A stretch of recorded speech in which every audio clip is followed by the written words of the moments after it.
আমি স্বাধীনতা প্রিয়, গণতন্ত্র প্রিয় দেশবাসীর উদ্দেশ্যে আহ্বান জানিয়ে বলতে চাই, যিনি যেই দলেরই সদস্য, রাজনৈতিক দলেরই সদস্য হন না কেন, আমাদের অবশ্যই সকলের একটি কথা মনে রাখা দরকার।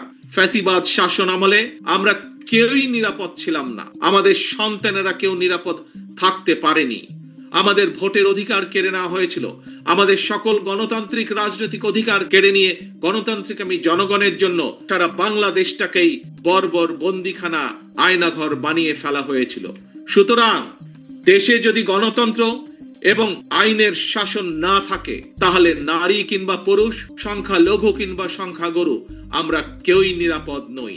একমাত্র গণতন্ত্র এবং আইনের শাসনই জনগণের নিরাপত্তা নিশ্চিত করতে পারে।